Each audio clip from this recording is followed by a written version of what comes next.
Hi everybody, day 27. Oh my god, there's only 2 more days after this. I can't believe I'm really doing this. Oh god, it happened. Alright, so we got 3 days left, and I'm all in. I don't have all my poetry books at work. I really, really want to go back and get them really, really badly, but just doing National Poetry Month is not enough for me to go in there. So, I'm doing poems in honor of my cat tonight, who has her own hashtag, if you would like to follow her, on Instagram, and a little bit on Facebook, but mostly Instagram, which is hashtag Mavis Murder Mittens. So Mavis has been having a very bad day today. And I never knew this could happen to a cat. Okay, so I'm going to tell you the story of the cat tonight. I'm sorry. I'm tired and I just want to because I love this cat. It starts really sad. So last fall, right before Halloween, we lost my sister-in-law. And like the day after we lost her, I'm taking my son out. We were going to take him over to see some family members. And I just hear this yowl, right? Just this pathetic, tiny kitten yowl. And lo and behold, I look out in the backyard and, there's this tiny little black kitten. And I'm thinking, oh no. Because we live out in the country, so there's lots of farms. And this is probably a barn cat kitten. And probably got lost. So I went back there, and, my husband's just a giant softie. And he always said, like, no more cats. We don't need cats. But he fell in love with her. He fed her. Now he is the food giver. She wouldn't come in the other day unless he went out and got her.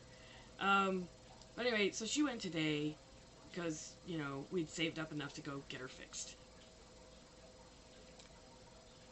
The ladies at our veterinary clinic love her because she did just fine. Just a tiny little scar. She's doing really good. She's drinking like she should be. And she should be up and running tomorrow. I'll keep you guys posted. But they had to... Apparently the medication that they give her, the pain medication they give her, she has a really bad reaction to. And she legit was hallucinating. So she was like swatting at things in the air that weren't there. And she was just really anxious. And so they had to give her something to calm her down.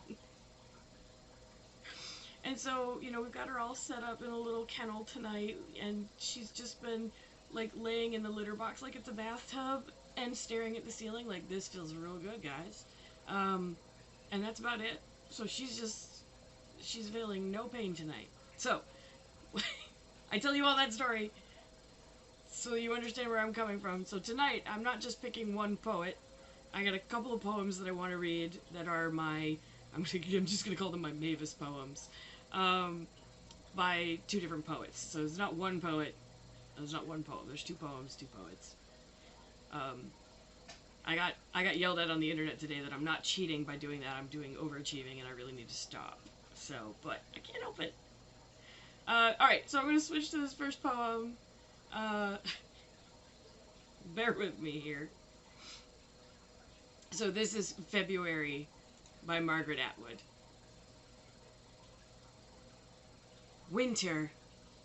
Time to eat fat and watch hockey. In the pewter mornings, the cat, a black fur sausage with yellow Houdini eyes, jumps up on the bed and tries to get onto my head.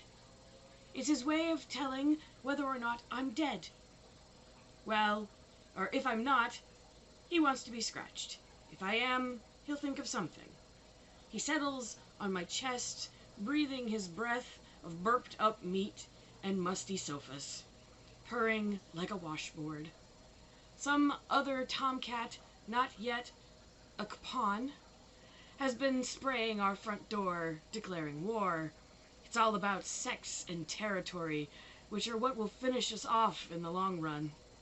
Some cat owners around here would snip a few testicles. If we wise hominids were so sensible, we'd do that too, or eat our young like sharks. but it's love that does us in.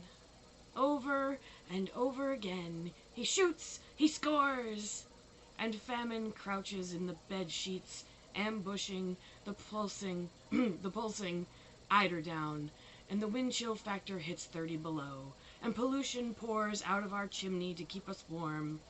February, month of despair, with a skewered heart in the center. I think dire thoughts and lust for French fries with a splash of vinegar. Cat, enough of your greedy whining and your small pink bumhole. Off my face! You're the life principle, more or less, so get going on a little optimism around here. Get rid of death. Celebrate increase. Make it be spring.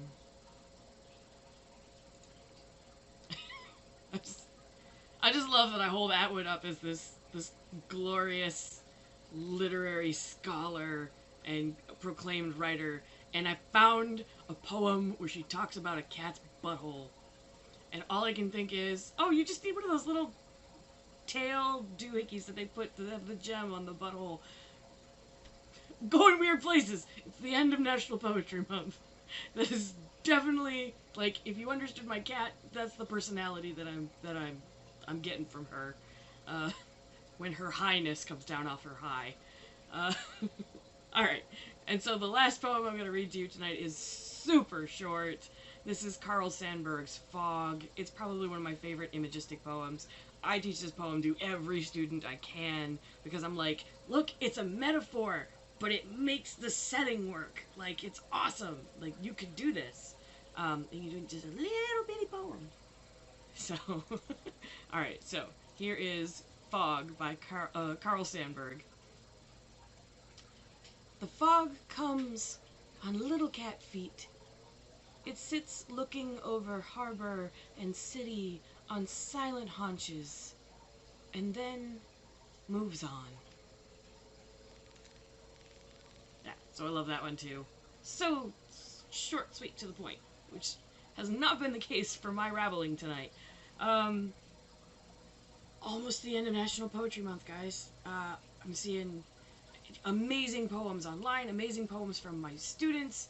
They've been reworking some of them, which is also really awesome. Yeah, and it just hit 10 o'clock, so I'm going to sign off for the night. And I will see y'all tomorrow. Bye.